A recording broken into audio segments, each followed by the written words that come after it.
Welcome to news hour. నేను శ్వేత. కలెక్టర్ల video conference లో సీఎం రేవంత్ రెడ్డి మాట్లాడుతున్నారు. లైవ్ చూద్దాం. పెద్ద పెద్ద లైన్లు కనిపించి షార్టేజ్ ఉందని ఒక కృత్రిమమైన వాతావరణాన్ని సృష్టిస్తున్నారు. దాని కలెక్టర్లు అప్రమత్తంగా ఎదుర్కోవాలి. మీ ప్రాంతంలో ఉన్న మీ కలెక్టర్ పరిధిలో ఎన్ని షాపులు ఉన్నాయి, ఎక్కడ ఉన్నాయి, దాని యజమానులు ఎవరు, వాళ్ళ ఫోన్ నెంబర్లు ఏంటి, అక్కడ ఉన్న స్టాక్ ఏంటి, మొత్తం మీ దగ్గర ఆన్లైన్లో ఉండాలి.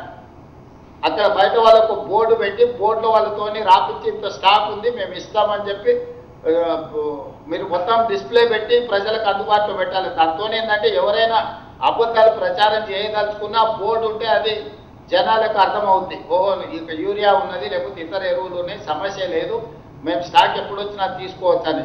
కాబట్టి బయట విజిబుల్గా వాళ్ళతోని బోర్డు పెట్టించే ప్రయత్నం చేసి ప్రజలకు ఎప్పటికప్పుడు చేయాలి. దాన్ని పర్యవేక్షించడానికి కూడా మీరు స్థానిక రెవెన్యూ అధికారులను, పోలీస్ సిబ్బందిని కూడా వినియోగించుకోండి రేషన్ ఈ ఫర్టిలైజర్ షాప్ల దగ్గర. లేకపోతే ఏమైందంటే ఇది ప్రాబ్లం అవుతుంది. అదేవిధంగా ఈ ఎరువుల డైవర్షన్ మన మేము జేపీ నడ్డా గారిని కలిసినప్పుడు వారు ఒక అబ్జర్వేషన్ చెప్పింది. 20-25% ఎరువులు వ్యవసాయం కాకుండా ఇతర కార్యక్రమాలకు డైవర్ట్ అవుతున్నాయి. ముఖ్యంగా డీజిల్ దీంట్లో పొగ తగ్గించడానికి, పొల్యూషన్ తగ్గించడానికి ఈ సబ్సిడీ ఎరువులను వాడుతున్నారు, యూరియాను వాడుతున్నారని వారు చెప్పిండ్రు. కాబట్టి కలెక్టర్లకు ఈ డైవర్స్ అయ్యేదాన్ని లేదా పక్క రాష్ట్రాలకు, బార్డర్ రాష్ట్రాలు, మహారాష్ట్ర సరిహద్దులో ఉండేవాటి కానీ ఇటు కర్ణాటక సరిహద్దుల్లో కూడా పోలీసులను కొంత అప్రమత్తం చేయాలి, అక్రమ రవాణా జరగకుండా. ఈరోజు ఇతర వ్యాపారాలకు కమర్షియల్లో కొనుక్కోవాల్సిన యూరియా ఈరోజు సబ్సిడీలో అగ్రికల్చర్కి ఇచ్చే యూరియాని వాళ్ళు దారి మళ్లిస్తున్నారని చెప్పి కేంద్ర మంత్రి మాకు చెప్పడం జరిగింది. తెలంగాణ రాష్ట్రంలో అట్లా 20-30% దారి మల్లుతుందని చెప్పి కేంద్ర మంత్రి గారు మాకు చెప్పారు. మేము నేను ఉత్తమ్ కుమార్ రెడ్డి గారు పోయి కలిసినప్పుడు. సో ఈ సందర్భంగా ఇప్పటివరకు నేను అది నోటీస్ చేయలేదు, అధికారులు కూడా నోటీస్ చేసినో లేదో నాకు తెలియదు. క్లియర్గా కేటగారికల్ ఇన్స్ట్రక్షన్స్ ఇస్తున్న కలెక్టర్లకి తక్షణమే వ్యవసాయాన్ని కాకుండా ఇతర వ్యాపార అవసరాలకు యూరియా ఎవరు దారి మళ్లించినా కఠినంగా వ్యవహరించండి, క్రిమినల్ కేసులు పెట్టండి. ఎవరున్నా కూడా ఎవరిని స్పేర్ చేయాల్సిన అవసరం లేదు.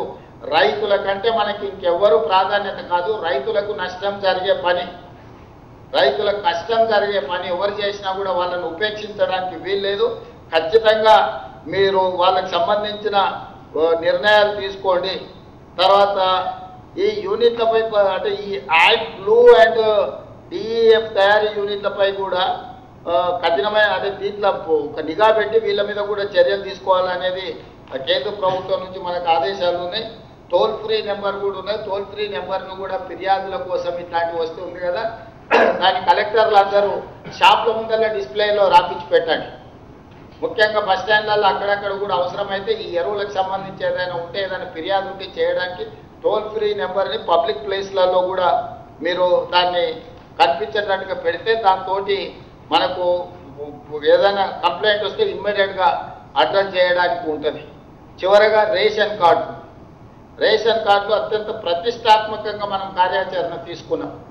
మన తుంగతుర్తిలో పెద్ద ఎత్తున మనం ప్రారంభోత్సవం చేసుకున్నాం. దాదాపుగా ఇప్పటికీ రేషన్ కార్డులకు సంబంధించి మనం చాలా కార్యక్రమాలు తీసుకున్నది రొటీన్గా జరిగిపోతుంది.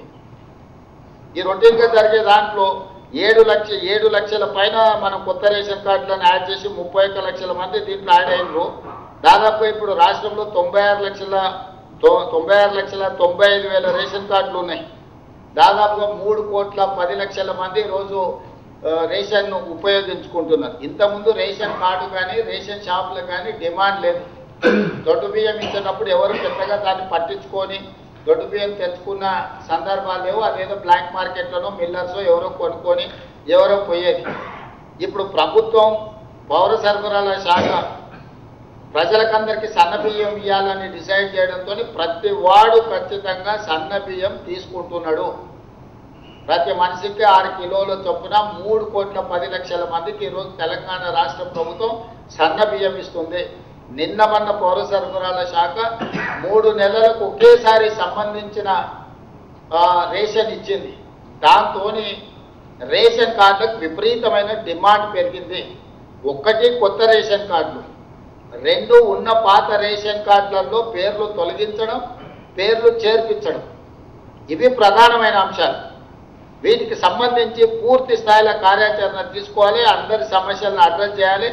జిల్లా కలెక్టర్లకు ఈ 25th నుంచి వచ్చే నెల 10 తారీఖు వరకు జిల్లా కలెక్టర్లకు, శాసనసభ్యులకు, జిల్లా ఇన్ఛార్జ్ మంత్రులకు కార్యాచరణ ఇది. ఈ నెల 25 తారీఖు నుంచి వచ్చే నెల 10 తారీఖు 15 రోజులు అన్ని మండల కేంద్రాలల్లో ఖచ్చితంగా రేషన్ కార్డ్స్ డిస్ట్రిబ్యూషన్ కార్యక్రమం తీసుకోవాలి. అధికారికంగా అన్ని నియోజకవర్గాలలో ఉన్న మండల కేంద్రాలలో అధికారిక కార్యక్రమాలను తీసుకొని స్థానిక శాసనసభ్యులను తప్పకుండా అందులో భాగస్వాములను చేయాలి. రెండవది, ఉమ్మడి జిల్లాలకు ఇన్ఛార్జ్ మంత్రులు ఎవరైతే ఉన్నారో ఒక్కొక్క నియోజకవర్గానికి ఒక ప్లేస్లో వాళ్ళు ఖచ్చితంగా అటెండ్ కావాలి రేషన్ కార్డుల పంపిణీ కార్యక్రమంలో. జిల్లా ఇన్ఛార్జ్ మంత్రులు కూడా, ఫర్ ఎగ్జాంపుల్ మహబూబ్ నగర్ జిల్లాలో 14 అసెంబ్లీలు ఉన్నాయి. ఆ జిల్లా ఇన్ఛార్జ్ మంత్రిగా ప్రతి అసెంబ్లీలో ఒక మండలం ఒక దగ్గర ఎక్కడో ఒక దగ్గర అంటే 14 ప్రోగ్రాంలు జిల్లా ఇన్ఛార్జ్ మంత్రి గారు ఖచ్చితంగా అక్కడ పార్టిసిపేట్ చేయాల్సిందే. ఆ కార్యక్రమాలని కలెక్టర్లు కోఆర్డినేట్ చేసుకోవాలి. ఒక నియోజకవర్గం 2-3 జిల్లాలలో కూడా ఉంటుంది కాబట్టి ఎక్కడ పెడుతుండ్రో ఒక దగ్గర పెట్టినప్పుడు రెండో కలెక్టర్కు వాళ్ళ ఇంటిమేషన్ ఉండాలి, కోఆర్డినేషన్ ఉండాలి. ఈ కోఆర్డినేషన్ చేయాల్సింది, ఇన్స్ట్రక్షన్ ఇవ్వాల్సింది, ఇది ఏ మండలంలో పెడితే బాగుంటుందో నిర్ణయం తీసుకోవాల్సింది కూడా ఇన్ఛార్జ్ మినిస్టర్. ఆ లోకల్ ఎమ్మెల్యేని అడిగి వాళ్ళు ఎక్కడ అడుగుతారో అట్లీస్ట్ నియోజకవర్గానికి ఒక దగ్గర ఇన్ఛార్జ్ మినిస్టర్ పార్టిసిపేట్ చేస్తే ప్రజలకు పూర్తిగా సమాచారం చేరుతుంది, ప్రభుత్వం రేషన్ కార్డు ఇస్తుంది అని. దాన్ని పూర్తి స్థాయిలో డిజిటల్ కార్డు వచ్చడానికి సమయం పడుతుంది కాబట్టి ప్రింటెడ్ కార్డు ఇచ్చి ఒక మంచి కార్యక్రమాన్ని ప్రజలకు అందుబాటులో తీసుకొని రావాలి. ఈ సందర్భంగా కలెక్టర్లు అన్ని మండలాలు తిరగాల్సిందే. ప్రతి మండలంలో రేషన్ కార్డుల పంపిణీ కార్యక్రమంలో స్థానిక ఎమ్మెల్యేతో పాటు కలెక్టర్లు, అడిషనల్ కలెక్టర్లు పాల్గొనాలి. ప్రతి మండలం మీరు మీ మండలాన్ని రోడ్ మ్యాప్ చేసుకొని ఈ నెల 25 నుంచి వచ్చే నెల 10 తారీఖు దాదాపుగా 15-16 రోజులు ఉంటుంది. మీకు ఏ జిల్లాలో కూడా 8 మండలాలు, 10 మండలాలు, 15 మండలాలు, 20 మండలాలు, రోజుకు 2 మండలాలు పెట్టుకుంటే కూడా 15 రోజులలో మీరు 30 మండలాలలో తిరగవచ్చు. ఎక్కడైనా కొంచెం అధికంగా ఉంటే 3 పెట్టుకోండి. పక్కన మండలాలు 3 కార్యక్రమాలు చేసుకోవడం కూడా పెద్ద విషయం కాదు. కింద ప్రతి మండలానికి ఒక డిజిగ్నేటెడ్ ఆఫీసర్కు బాధ్యత ఇవ్వండి. అదే రెవెన్యూ ఆఫీసరా, ఎంఆర్ఓ, తహసీల్దారా, లేకపోతే ఎవరిని ఇస్తారో ప్రతి మండలానికి ఒక అధికారిని ఇచ్చి ఆ మండలంలో ఎన్ని కార్డులు ఇస్తుండ్రు, కొత్త ఎన్ని ఇస్తుండ్రు, పేర్ల తొలగింపు, పేర్ల కొత్తగా నమోదు చేసుకునే అన్ని డీటెయిల్స్ కూడా అక్కడ వాళ్ళకి చెప్పాలి, ప్రజలకు వివరించాలి కార్యక్రమం తీసుకొని. ఇది పెద్ద ఎత్తున తీసుకొని ముందుకు వెళ్ళాలి.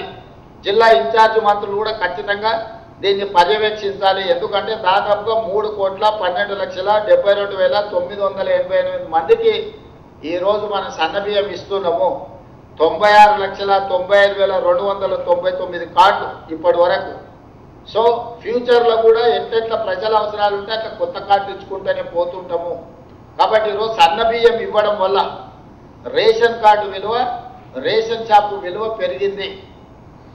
దీన్ని ప్రజలకు మెటిక్యులస్గా చేరవేయాల్సిన బాధ్యత కలెక్టర్లదే. కలెక్టర్లు కింద కార్యాచరణ చేసుకొని లోకల్ ఎమ్మెల్యేలకు ఇంటిమేషన్ ఇవ్వండి. ఈ కలెక్టర్లను ఉమ్మడి జిల్లా ఇన్ఛార్జ్ మంత్రులు పర్యవేక్షణ చేసి వాళ్ళందరితో కూడా మెటిక్యులస్గా దీన్ని చేయించాలి. ఈ కార్యక్రమాన్ని పెద్ద ఎత్తున 25 తారీఖు నుంచి మీరు ఒక షెడ్యూల్ వేసుకొని ఈ లోపల ఇన్ఛార్జ్ మంత్రులు కూడా మీ పరిధిలోకి వచ్చే జిల్లా కలెక్టర్లతో మీరు మళ్ళీ ప్రత్యేకంగా జిల్లాలోనే పోయి సమీక్ష సమావేశం పెట్టుకోవాలి. అన్ని జిల్లా పాత హెడ్ క్వార్టర్స్ ఏవైతున్నాయో, ఫర్ ఎగ్జాంపుల్ నల్గొండ అంటే నల్గొండ హెడ్ క్వార్టర్స్కి వెళ్తే అన్ని జిల్లాల కలెక్టర్లను అక్కడికి పిలుచుకోండి, వాళ్ళకు ఒక డైరెక్షన్ ఇవ్వండి ఎట్లెట్లా చేయాలనేది. ఖమ్మం ఉమ్మడి జిల్లా ఉంది, ఖమ్మం హెడ్ క్వార్టర్స్లో కార్యక్రమం తీసుకోండి. ఖమ్మం హెడ్ క్వార్టర్ కలెక్టర్ బాధ్యత ఇన్ఛార్జ్ మంత్రి గారిని మిగతా కలెక్టర్లను పిలిచి కోఆర్డినేట్ చేసుకునేది. It is like that Warangal కానీ ఏదైనా కరీంనగర్ కానీ హెడ్ క్వార్టర్స్ కలెక్టర్, పాత ఉమ్మడి జిల్లా హెడ్ క్వార్టర్స్ కలెక్టర్ మిగతా కలెక్టర్లతో సమన్వయం చేసుకోవాలి, ఆ జిల్లా మంత్రులతో సమన్వయం చేసుకోవాలి, ఇన్ఛార్జ్ మంత్రులతో సమన్వయం చేసుకొని మీరు కార్యాచరణను తీసుకొని ఈ నెల 25 నుంచి వచ్చే నెల 10 తారీఖు లోపల టోటల్గా మీరు స్కెడ్యూల్ వేసుకొని ఈచ్ అండ్ ఎవ్రీ మండలికి ఒక ఆఫీసర్ని బాధ్యత వేసి మీరు కార్యాచరణ చేసుకొని ఈ జిల్లా ఇన్ఛార్జ్ మంత్రి ప్రతి నియోజకవర్గంలో ఏదో ఒక దగ్గర పార్టిసిపేట్ చేస్తాడు, కార్యాచరణ చేసి హెడ్ క్వార్టర్స్ కలెక్టరే కోఆర్డినేట్ చేయాలి. ఇది లేకపోతే ఏమవుతుందంటే ఎవరిని కోఆర్డినేట్ చేస్తున్నారు, ఎవరు పర్యవేక్షిస్తున్నారు, ఎవరు కోఆర్డినేట్ చేస్తున్నారు, ఏం జరుగుతుందో కమ్యూనికేషన్ గ్యాప్ ఉంటే ఇది ఇబ్బంది అవుతుంది. కాబట్టి ప్రజలకు క్లియర్గా చెప్పండి, రేషన్ కార్డులు పంచడం అనేది నిరంతర ప్రక్రియ, ఎవరు ఆందోళన చెందాల్సిన అవసరం లేదు. మిగతా సీజనల్ వ్యాధులు కానీ ఈరోజు మనం తీసుకున్న నిర్ణయాలు కానీ ఇన్ఛార్జ్ మినిస్టర్లు సాగునీటి ప్రాజెక్టులు ఉంటే నీళ్ళకి సంబంధించి కానీ వర్షాల వల్ల వచ్చిన ఏమైనా ఇబ్బందులు ఉంటే కూడా సమీక్ష చేసినప్పుడు కలెక్టర్ల సమీక్షలో ఇన్ఛార్జ్ మినిస్టర్స్ అందరూ కూడా ఈ అన్ని విషయాలను ఈరోజు మనం 5 విషయాలను ఏదైతే చేసుకున్నా ఎక్కడికక్కడ లోకల్గా మీరు కూడా మళ్ళీ ఇన్ఛార్జ్ మినిస్టర్స్ కూడా వీటిని సమీక్ష చేయాలి. అంటే భారీ వర్షాల విషయంలో కావచ్చు, హెల్త్ విషయంలో కావచ్చు, వ్యవసాయం విషయంలో కావచ్చు, నీటిపారుదల శాఖ నీళ్ళని అంటే వాటిని ఏ విధంగా ఒడిసి పట్టుకోవాలి, ఏ విధంగా మనము వినియోగించుకోవాలి కావచ్చు, అదేవిధంగా సివిల్ సప్లైస్ రేషన్ కార్డు, ప్రధానంగా ఈ 5 అంశాలకు సంబంధించి ఉమ్మడి జిల్లా ఇన్ఛార్జ్ మంత్రులు వాళ్ళ సమీక్ష సమావేశాలలో ఒక ప్రణాళిక తయారు చేసుకొని కలెక్టర్లందరికీ ఇన్స్ట్రక్షన్స్ ఇవ్వాలి.